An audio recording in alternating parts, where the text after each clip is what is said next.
by Nandan Yadav.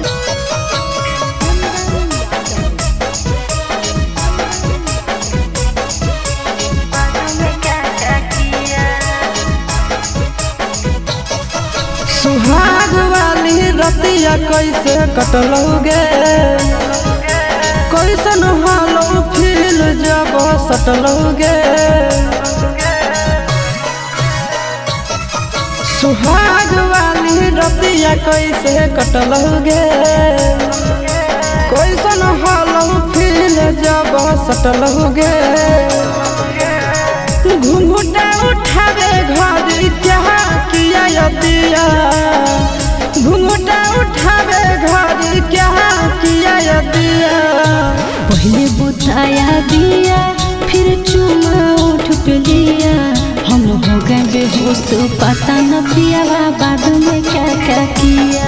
हम हो गए बेहोश पता न पिया बाद में क्या क्या किया।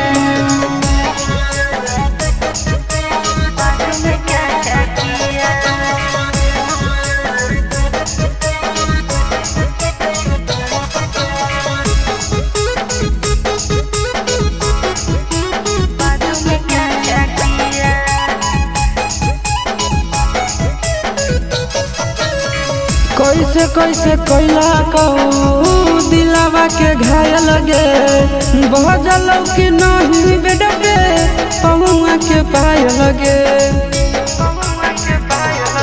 और मीठा मीठा दर्द उठल टूटल जवानी रे, घड़ी में देखली हो बेर बाजो हल तीन रे।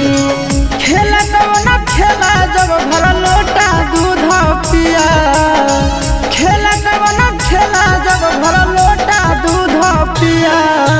पहले बुताया दिया फिर चुमा उठ पे लिया, हम हो गए बेहोश पता न पिया बाद में क्या क्या किया। हम हो गए बेहोश पता न पिया बाद में क्या क्या किया।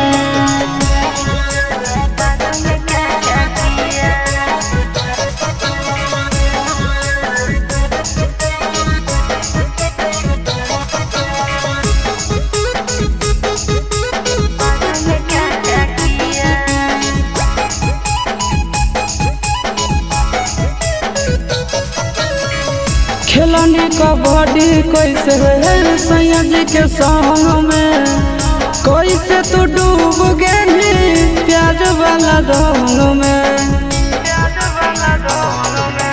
कितना बतैयू आशीष प्यार के तरीका, आनंद पर का सोठा लाली कल फीका।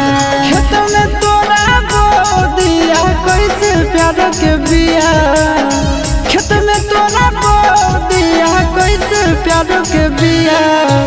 पहले बुताया दिया फिर चुमा उठ पे लिया, हम हो गए बेहोश न जाने पिया बाद में क्या क्या किया।